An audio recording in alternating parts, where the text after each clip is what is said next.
కదా, ఉండొచ్చు కదా, కనీసం ఒక 20 మంది ఉండొచ్చు ఆయనంట. వాళ్ళతో గొడవల మీద అందరూ వాళ్ళందరికీ ఆ వెలుగు, ఆ ప్రకాశం కనబడింది, కానీ స్వరం మాత్రం వాళ్ళకి వినపడదు. ఆ స్వరం ఏమంటుందంటే, సౌలాసాల నువ్వు ఏం చేస్తున్నావు, నన్ను ఎందుకు హింసిస్తున్నావు అని అర్థం కాలేదు. బాగున్నా ఆయన హింసించడం ఏంటి? అంతే కదా, ఆ ప్రశ్న వస్తే ఖచ్చితంగా ఆ ప్రశ్న రావాలి. నువ్వు ఎవరైనా అనుకుంటే నువ్వు ఎదురు చూస్తున్నా ఆ క్షణంలో పౌలు గారికి అర్థం కాదు ఏం జరుగుతుంది, అది సగం ఏం జరుగుతుంది నా జీవితంలో.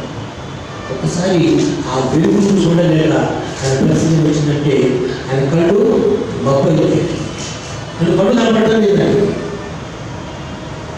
తిరిగి కళ్ళు పడుతున్నాడు, మరి చంద్రబాబు అంటాడు. ఇంకా నీ నాట్యం చూసి ఏమా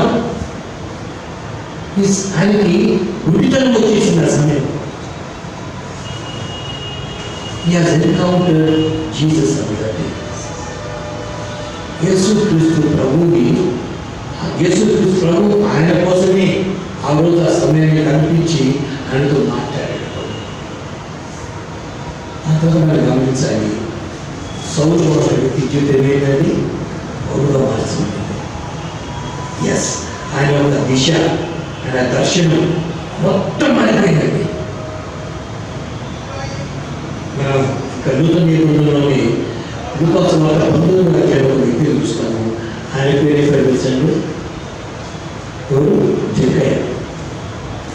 జక్కయ్య చేసేప్పుడు ఆలోచన చేశారు, మీరు అంతవరకు అందరి దగ్గర డబ్బులు తీసుకొని ఒకళ్ళ 100 రూపాయలు తీసుకున్న వాళ్ళ దగ్గర 400 తీసుకున్నాడు. అక్రమం జీవితం అది. అని ఎప్పుడైతే ఏసుని ఇన్వైట్ చేశాడు, ఏమైనా జీవితం మారిందో మారలేదు. నేను ఎవరి దగ్గర డబ్బులు తీసుకుని వాళ్ళు ఏం చేస్తాను, నేను 3 రెట్లు ఇస్తాను, 4 రెట్లు ఇచ్చేస్తాను. ఇక్కడ మనం సౌండ్ గమనిస్తున్నాం, జీవితము ఆ క్షణం నుంచి మారిపోయింది. నాకు అర్థం కావట్లేదు, ఇప్పుడు ఏం చేయాలని తెలిసి మీరు ఏం చేస్తే బాగుంటుంది. ఇప్పుడు ఆయన అంటే అందరికి కడదు, అంతే కదండి. ఆయన పెళ్ళిపడిపోయాడు, ఆయన నేపాల్లో ఆలోచన చేశాడు. ఇప్పుడు ఎవరు నేపాల్ ఆయన బాడీ గార్డ్స్ పెట్టుకుని వచ్చాయి. ఆయన డిస్ప్లీస్ అంటే ఆ కళగా నాకు తెలియదు, something has not wrong with అని అనుకున్న సమయంలో దేవుడు అననీయ అనే వ్యక్తిని ఏం చేశారని ఆయన పంపించాడు. పౌలు సో పంపిస్తే అననీయ చేశారని ప్రార్థన చేశాడు. అననీయ స్టేట్మెంట్ చూస్తారు ఒకసారి. అననీయ ఏమన్నాడు చూడండి ఒకసారి. 11 వచ్చాయి కదా, అక్కడ రావడం యూదులందరి చేత మంచి పేరు పొందినవాడునైనా అననీయ అను ఒకడు నా యొద్దకు వచ్చి నిలిచి, సౌలా సహోదర దృష్టి పొందమని నాతో చెప్పగా ఆ గడియలో నేను దృష్టి పొంది అప్పుడు చూచింది. అననీయాకి దేవుడు చెప్పాడు, అననీయ నువ్వు సహోదరుడు పోవాలంటే అననీయ ఏమని తెలుసా? అయ్యా మీకు లేదా అయ్యా పరిస్థితి పోయి ఆయన అందరినీ భయంకరంగా కొట్టి చేస్తా ఉంటే నేను ఆయన దగ్గర పోవడం ఏంటి, నేను అక్కడ పోతానంటే పోని చెప్పాడు. వాక్యం ఏమిటంటే తిందని వీధిలో చూడండి అన్నమాట. ఆ మాట చూడండి ఒకసారి. నాతో ఉన్న వాళ్ళ వెలుగు చూసేది కానీ నాతో మాట్లాడిన అవసరం. అప్పుడు నేను ప్రభావ నేను చేయగలను కానీ ఏమి చేయగలను, ప్రభువు లేచి నమస్కుల్లో వెళ్ళను, అక్కడ నువ్వు జీవితంలో నేను చెప్పబడిన చెప్పాను. ఆ వెలుగులో ప్రభావాన్ని నేను చూడలేకపోయినందున నాతో ఉన్న వాళ్ళను నడిపగా నమస్కులు వచ్చి ఆ మార్గం పేరు తెలుసా అండి? తిందని మార్గం, స్ట్రీట్. అప్పటి వరకు ఒకరిగా చెబుతున్నా సౌలు జీవితం పోయిందని ఒక సరైన మార్గాన్ని వచ్చాడు. వచ్చిన తర్వాత అప్పుడు అన్నయ్య ధైర్యం చేసుకున్నాడు. అన్నయ్య ధైర్యం చేసి ఏం చేశాడు, ఆయన దగ్గరికి వెళ్ళి ఆయన మాట్లాడారు. దాని తర్వాత ఆయన జీవితం ఏమైంది, గట్టిగా మార్చబడింది. ఇప్పుడు మనం ప్రశ్నించుకోవాల్సింది ఏంటంటే, నా జీవితంలో మన జీవితంలో did we have encounter any day with Jesus Christ? యేసు ప్రభువుతో ఇది రావాలి. ఈ దినాన ఇప్పుడు మనందరూ పుట్టే కాదని మొన్న నువ్వు అడిగాను డేట్ ఆఫ్ బర్త్ అంటే చెప్తారు డేట్ ఆఫ్ బర్త్. ఈరోజు ఈ గడియ నేను పుట్టాను. నేను పుట్టినప్పుడు ఎప్పుడు 1961 21 అక్టోబర్ రాత్రి 2 గంటలకు పుట్టాను. నేను పుట్టింది నల్లగా పుట్టాను. ఒక గొర్రె పుట్టిన నల్లటి కూడా ఇక్కడ పుట్టాను. అమెరికా నడుస్తున్నారు అంటే నువ్వు ఊరు పెళ్లి చేసుకుంటాను మా డాడీ అన్నాడు. ఆమె అంకుల్ పెద్దగా తర్వాత నువ్వు పెద్దగా నాకు తీసుకురా నేను పెళ్లి తీసుకుంటాను అంటారు. నాకు అన్ని జ్ఞాపకం ఉంది. మనకు వచ్చాయి 1980 వచ్చాను. అప్పుడు చాలా పెద్దగా అనుకుంటున్నాడు కదా. మన జ్ఞాపకం ఉందా లేదా? మన డేట్ ఆఫ్ బర్త్ జ్ఞాపకం ఉందా లేదా? మరి మీ జీవితంలో ఏసుకోవడం తెలుసుకున్న ఆ గడియ ఆ దేవుడు మన జీవితంలో ఉన్నదా లేదా? అవును, ఇవాళ నుంచి నా జీవితం మార్చబడిందండి. ఒకప్పుడు ఆలోచనలు, ఒకప్పుడు విధానం, ఒకప్పుడు నాకున్న యొక్క ఏమంటారు కోరికలు, ఆలోచనలు, నా దృష్టి ఇవన్నీ కూడా మార్చబడ్డాయి. My life has gone for a change.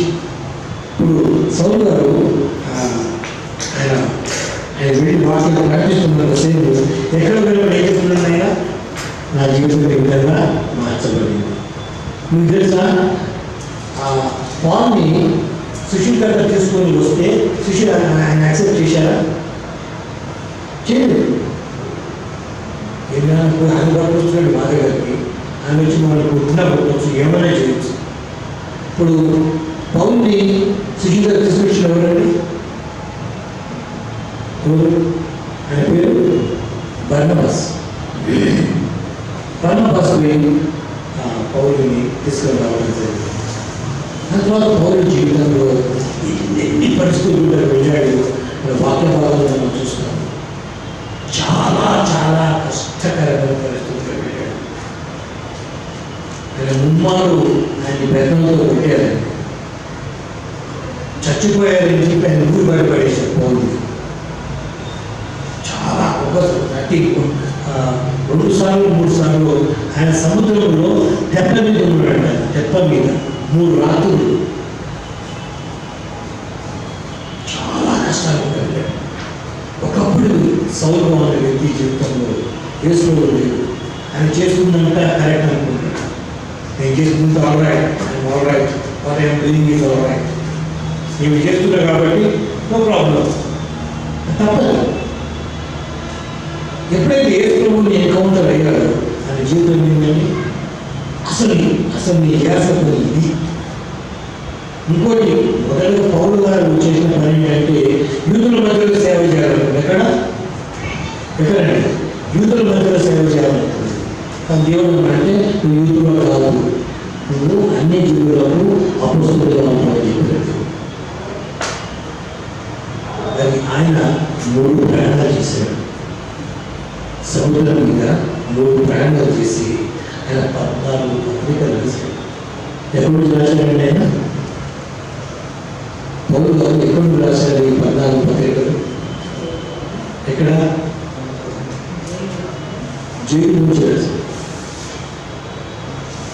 ఆయన తీసుకెళ్ళి రోమా జైల్లో పడేశాడు. హి వాజ్ అండర్ హౌస్ అరెస్ట్. దాని తర్వాత ఆ పత్రిక రాసిన తర్వాత ఆ జైల్లోని నీరో చక్రవర్తి ఆయన తల నరికేశాడు. మీకందరికీ ఒక సామెత తెలుసు ఇంగ్లీష్లో, when Rome is burning, Nero was fleeing అనుకుంటుంది. ఆయన చాలా జాయ్ఫుల్ పర్సనాలిటీ అనమాట. నీరో చక్రవర్తి 70 ఏళ్ళ జరిగింది సంఘటన. పౌలు గారి జీవితంలో ఒక తప్పుడు అభిప్రాయంలో బతుకుతున్న పౌలు గారు ఎప్పుడైతే యేసుప్రభువుని తెలుసుకున్నాడో ఆయన జీవితం యొక్క పూరి దర్శనం పూర్తిగా మారిపోయింది. వాళ్ళు ఏం చేశారని ఆయన ప్రభు కోసం జీవించాడు. సంఘాలు కట్టాడు. అంత్యోక్యలో సంఘం కట్టాడు, ఎఫెసులో సంఘం కట్టాడు, కొలసీలో సంఘం కట్టాడు. ఎన్ని ప్రాంతాలకు వెళ్ళి ఆయన అక్కడ వెళ్ళితో 2వ సారి వెళ్ళాడు. అసలు సంఘాన్ని బలపరుస్తూ ఈ వాజ్ వాస్తవానికి destroyed of the church, but God made him to build the church. ఆయన కట్టిన ఆ చర్చెస్ ఇప్పటికీ ఉన్నాయి.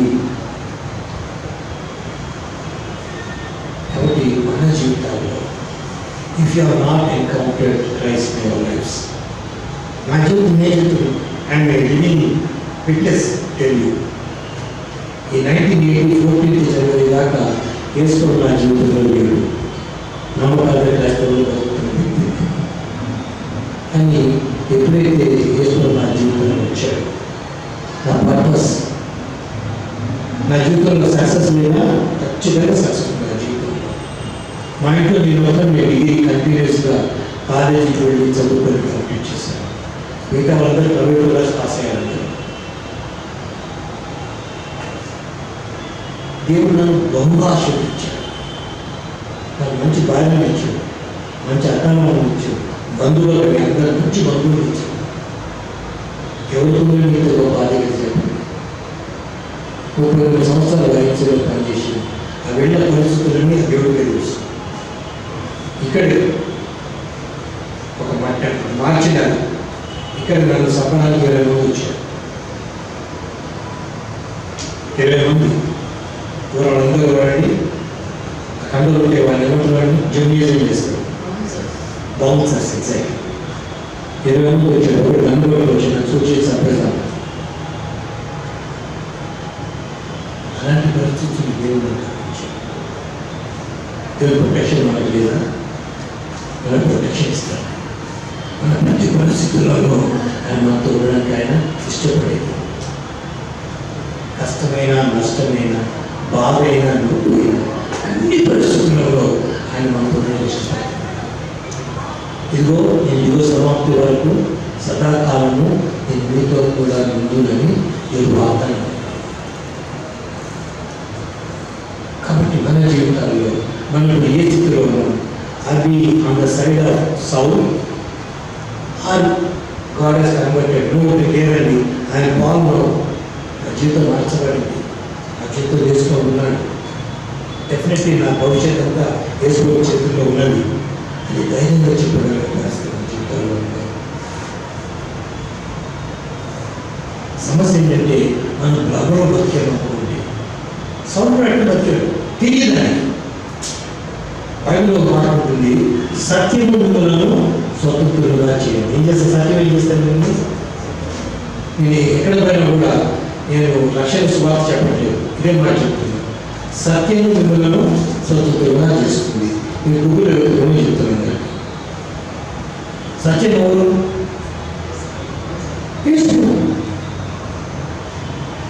అని తెలుసుకుంటే మన పాప బంధకాలను సమీపించాను అని విడిపించాలి. దానికోసమే ఈ లోకానికి వచ్చాడు. రక్షించిన దాన్ని బతికే రక్షించటకు మనుషుల కుమారుడు. చూడండి ఒకసారి లూకాసు వార్త 18వ అధ్యాయం 10వ వచనం. రక్షించిన దాన్ని బతికే రక్షించటకు మనుష్య కుమారుడు ఈ లోకంలోనికి వచ్చాను. చదవడం మాట చాలా బాగుంటుంది. నశించిన దాన్ని వెలికి రక్షించడానికి మనుష్య కుమారుడు వచ్చారని అతనితో చెప్పాను. ఎక్కడితో చెప్తున్నమాట, మనం నశించిపోతున్నాం, మన విమోచన లేదు, మన యూదులం కాదు. కాబట్టి మనకు అసలు హోప్ లేదు. కానీ మనల్ని వెతుకుంటూ ఎక్కడికి వచ్చారండి? ఈశ్వరు ఈ లోకానికి వచ్చారు. అని మనం టైంలో నా దగ్గరికి రండి, ఈ జీవితం నేను మారుస్తాను. ఇంకో మాట ఉంటుంది, ప్రయాసపడి భావం వస్తున్న సమస్యల ద్వారా నా దగ్గరకు రండి, నేను ఏమిస్తాను, నేను విశ్రాంతి ఇస్తాను. నా కార్యం సులువైనది. మీ తెలిసిన కార్యం దొరికిలో వస్తే ఒకటి 2 ఉంటాయి. అంటే దేవుడే ఉంటాడు, వేసుకోలేదు. అంటే ఒక పక్క నేను ఉంటాను, ఒక పక్క నువ్వు ఉంటాను. నేను నడిపిస్తాను. ఇంత అష్యూరెన్స్ ఎవరు ఇవ్వాలి? ఆలోచన చేసుకోండి. Am I standing as Saul or am I Paul? నా జీవితంలో నేను పౌరుగా ఉన్నానా, సౌలుగా ఉన్న విషయాన్ని ఆలోచన చేసుకోండి. మనము అల్టిమేట్గా టైం వచ్చినప్పుడు ఇఫ్ యు ఆర్ లాస్ట్ అలాంటి పరిస్థితి, అయ్యో అలా చెప్పినా కూడా నేను వీళ్ళు పట్టించుకోలేదు. నా స్నేహితుడు వాళ్ళు విషయం చెప్పి నేను ముగించేస్తాను. నా క్లాస్మేట్ నాకు యాక్సిడెంట్ అవ్వడానికి కారణం వాడే. వాళ్ళు గొడవ పడి నేను బయటకు వచ్చాను, పుస్తకాలు అడ్డం పెట్టుకుని నాకు యాక్సిడెంట్ అయింది కావచ్చు. కానీ ఇప్పుడు వాడు పాస్టర్, వాడు రౌడీ షీటర్, తెలుసా రౌడీ షీటర్. ఇప్పటికీ మన పేరు బషీరాబాద్ పోలీస్ స్టేషన్లో. ఒక సందర్భంలో మా డాడీని కిడ్నాప్ చేయాలని చూశాడు. డాక్టర్ చెప్పిన ఎలక్షన్స్ అప్పుడు నా డాడీని కిడ్నాప్ చేసేసి ఎలక్షన్స్లో పాల్గొనకుండా చేయాలని ప్రయత్నం చేసిన క్యారెక్టర్. అని పేరు జయ్ కుమార్. పెళ్లి సంబంధం చేసిన కూడా వాడే. కానీ ఒకప్పుడు 1988లో మా ఇంటికి వచ్చాడు. వచ్చేసి ఏమన్నాడంటే, లైకేనా మా డాడీ ఎప్పుడో మర్చిపోతున్నాడు. మా డాడీ పేరు జాకియస్. ఆయన రైల్వేలో ఆరోగ్యం చేస్తున్నాడు. ఆయన కంపార్ట్మెంట్లో నిలబడితే పక్కన లోపల పోలేదు. అంత సన్నగా ఉంటాడు. ఇంతగా ఉంటాడు, ఇంతగా వచ్చని ఇంతగా ఇంత పర్సనాలిటీ. మా డాడీకి అన్ని బెడ్ సోర్స్ వచ్చాయన. ఎటు పక్క పెట్టినా కూడా ఆ వేడికి బెడ్ సోర్స్ వచ్చేస్తే కదండి. మా డాడీ నేను చూడలేకపోతున్నాను. మా డాడీ చచ్చిపోతున్నాడు. నేను ఉపవాసంలో ప్రార్థన చేస్తున్నాను. ఎందుకోసం ఉపవాసం ఉన్నా అంటే మా డాడీ కావాలి. మరి ఇప్పుడు ఏమైనా ప్రార్థన చేస్తున్నాను, జీసస్ దగ్గర ప్రార్థన చేస్తున్నారా? నేను 3 days ఫాస్టింగ్ ప్రార్థన చేస్తున్నాను. అసలు జీసస్కి సంబంధం ఉన్నారు. నేను క్షణం ఏంటంటే నేను చర్చిపోతా, నేను మా డాడీ నువ్వు చర్చిపోతాను, సండే స్కూల్లో ఉంటాను, అన్నింటిలో ఉంటా, నువ్వు ఇదే రామాయణం మాట్లాడుతున్నావు. అసలు దేవుడికి నీకు సంబంధం అనేది ఉంటే నువ్వు దేవుడిని అంటే దేవుడికి ప్రార్థన పెట్టావు అని చెప్పి ఇప్పుడు ఏం చేయాలంటే నీకు చెప్పాలా? నీ ప్రార్థన ఏంటంటే పెంచడానికి ప్రార్థన లేదు. వాడు కొంచెం సీరియస్ అయిపోయాడు. నన్ను విషయంగా ఉంటాను కాదా? పొద్దున్న బయటికి ఎవరు వస్తారు? 7 గంటలకి 8 గంటలకి బిచ్చగా వస్తారు. ఇంట్లో ఉంటే ఏం చేస్తారు? ఇంట్లో అమ్మ ఏం చేస్తుంది? రాత్రి నన్ను రాత్రి పంపించుకొని వాడికి వేస్తారు. వాడు పిలిచి పిలిచి పిలిచి లాస్ట్ సరే వేసేస్తారు. అప్పుడే స్కూల్కి పోతున్నాడు. స్కూల్ నుంచి వచ్చిన కొడుకు వచ్చాడు ఇంటికి. ఏం చేస్తుంది మమ్మీ అని? అది వాళ్ళు అన్నం పెడుతున్నారు, వేడి అన్నం పెడతారు, నెయ్యి చేస్తున్నారు, అన్నీ చేస్తారు. నీ పరిస్థితి అంతే. నీ దేవుడితో సంబంధం లేనప్పుడు ఎన్ని ప్రార్థన చేస్తే వేస్తే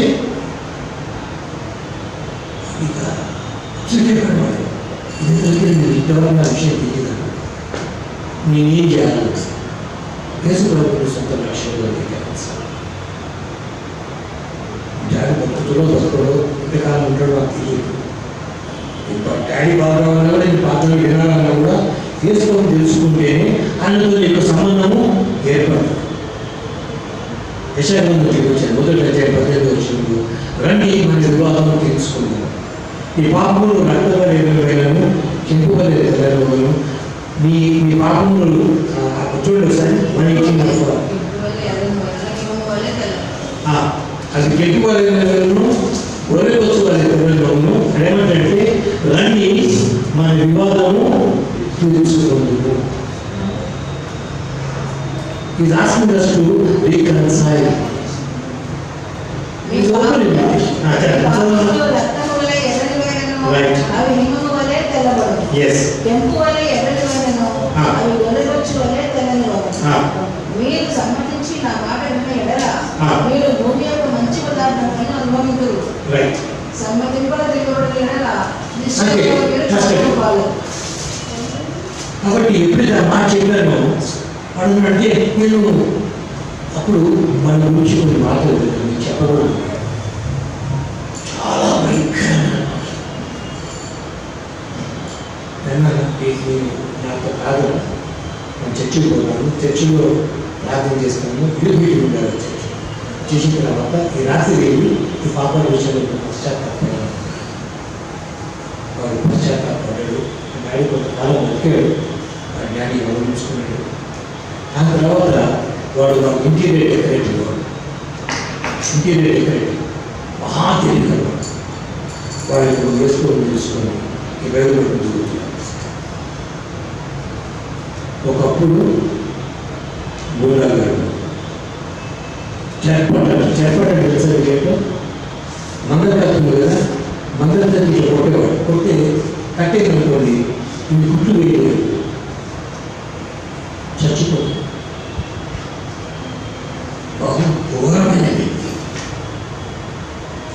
ఒక కళ్ళు దుకాణం నుంచి హైయెస్ట్ బ్రాండీ విస్కీ అన్ని బ్రాండ్ జీతం మారింది కదా, వర్షం మారింది కాదు. బయట దిగుతుంది. కోచుల్లో చేర్చుంది.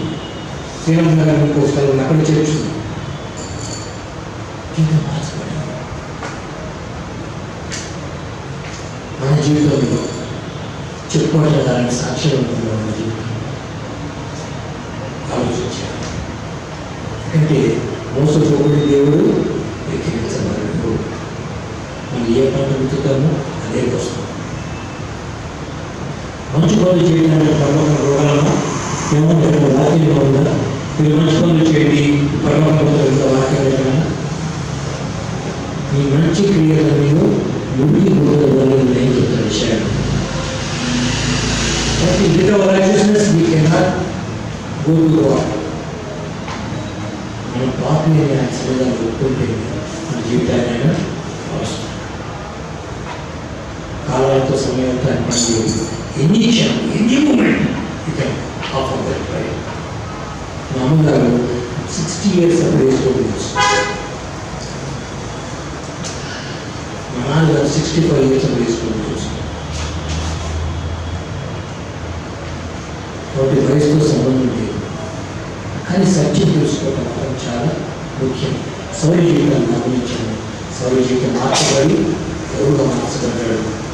14 పత్రికలు రాశాడు. మన స్పిరిచువల్ గ్రోత్కి అదే 14 పత్రికలు. మరి అంత గొప్ప సేవ చేయడానికి ఒక చరిత్ర సృష్టించాడు పౌరులు గారు కదా. లోకం ఉన్నంతవరకు బైబిల్ ఉన్నంతవరకు ఈ లోకంలో పౌరులు గారు మర్చిపోతారు కదా.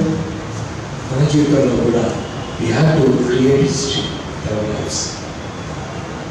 వీళ్ళ వెళ్ళలేదా పోయేట్టుకున్నా ఇదో అట్లాంటి వ్యక్తి కొంతకాలం బతుకుంటే బాగుంటుంది. మాట అంటే ఎలా ఉంటుంది?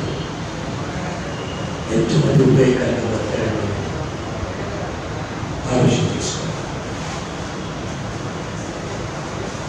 మనం మంచిగా జ్ఞాపకం చేయబడతామా లేకపోతే వెళ్ళిపోయి మంచిదే త్వరగా వెళ్ళిపోయాడు అని మాట్లాడితే చాలా వేదనకరమైన విషయం. ప్రార్థన చేసుకున్నాం. పరిశుద్ధుడా, నేను సౌలుగా ఉంటున్న పౌర జీవితాన్ని నేను ఆయన గురించి నేను ఆలోచన చేశాను. ఒకప్పుడు సంఘాన్ని హింసించే వ్యక్తి, హానికరులను హింసకులను దూషకులను నేను పౌరులు మరి పత్రికలు రాసించారు. అలాంటి సౌలి జీవితాన్ని మీరు మార్చి ఎప్పుడైతే ఆయన జీవితంలో ఆ ఎన్కౌంటర్ జరిగిందో అని ఆయన యొక్క దర్శనాన్ని మార్చేశారు. సంఘాన్ని కూర్చి క్రైస్తవులు ఇబ్బంది పెట్టే వ్యక్తి అయిన సౌలు పౌరుగా మార్చబడి నా తండ్రి ఇది కొన్ని లక్షల మందికి కొన్ని కోట్ల మందికి ఆయన ఒక మార్గదర్శకుడుగా పద్నాలుగు పత్రికలు రాయించాడు. మనందరం కూడా ఇక్కడ ఉన్నాము. మా జీవితాల్లో కూడా ఆ ఎన్కౌంటర్ ఉందా లేదా అనే విషయాన్ని ఒక్కసారి స్వపరీక్ష చేసుకోవడానికి నేను క్రైస్తవులుగా బ్రతికాను, పుట్టాను, అన్నీ ఉన్నప్పటికీ ప్రభా యేసుక్రీస్తు ప్రభువు నా జీవితంలో లేకపోతే ఆ రోజు నా జీవితాన్ని మార్చడానికి బట్టి ఆయన ఇంతవరకు నన్ను మీరు బ్రతికించారు, బ్రతికి ఉంచుతున్నారు, అందరూ బట్టి వందనాలు చెల్లిస్తున్నాను. ఈ సమయంలో ప్రభావ విధమైన వాక్యాన్ని ప్రభావం చిత్రపడి చెప్తున్నాను తండ్రి. మీరు కట్టి ఫలించేయండి నాయన. మా జీవితాల్లో సత్యమైన విలువలను మేము తెలుసుకోవడానికి, మా జీవితాన్ని మేము సమర్పించుకోవడానికి మేము మోసపోయే వ్యక్తులుగా ఉండకూడదు. మీలోకి వచ్చి మీరు ఫలించే జీవితాన్ని, ఫలభరితమైన జీవితాన్ని మా అందరికీ మీరు ప్రసాదించి ప్రార్థన చేస్తున్నాం. ప్రభా ఈ సమయంలో నేను చేతులు సమర్పించుకుంటున్నాను. నన్ను మరుగుపరిచి మీరు మాటలు బట్టి స్థితులు చెల్లిస్తున్నాను తండ్రి. దయగలిగిన మా దేవ, మరి ఈ సంఘం విస్తరించాలా, ఎంతోమంది మీ దగ్గర రావాలా, మీ దగ్గరికి ఆకర్షింపబడాలని మేము ప్రార్థన చేసుకున్నాము. పేరు ప్రార్థన జ్ఞాపకం చేసుకుంటున్నాం. మా సరిహద్దులను విశాలపరచుకొని ఎవరైతే ప్రార్థన చేశాడు, నేను కూడా ప్రార్థన చేసుకున్నాను. సరిహద్దులు విశాలపరచండి. ప్రభా నిజ దేవుడిని తెలుసుకోవడానికి, నేను సత్యాన్ని తెలుసుకోవడానికి ఈ సంఘం నిత్యము నిలబడిపోయేలా దయచేయండి.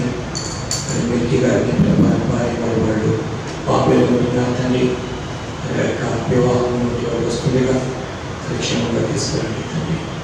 ఇక్కడ ప్రతి కుటుంబాన్ని బట్టి మీకు వందనాలు చెల్లిస్తున్నాను.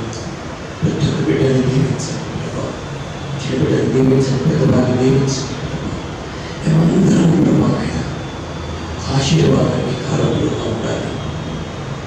ఆ కృప మా కుటుంబంలో ప్రతి ఒక్కరికి దయచేయండి ప్రభా. రావాల్సిన బిడ్డలు రావాలి, అందరూ తీసుకురావాలి. ప్రతి వారాన్ని సన్నిధాన్ని సమావేశంలో మిమ్మల్ని చూపించి ఈ వాక్యం నుంచి కొన్ని విషయాలను తెలుసుకోవడానికి, మీకోసం బ్రతకడానికి కావాల్సిన ఏమన్నా వివరించుకుని నాకు ఇచ్చిన సమయంలో మీకేనండి కృతజ్ఞత చెల్లిస్తూ యేసు క్రీస్తు ప్రార్థిస్తున్నాను తండ్రి. ఆమేన్.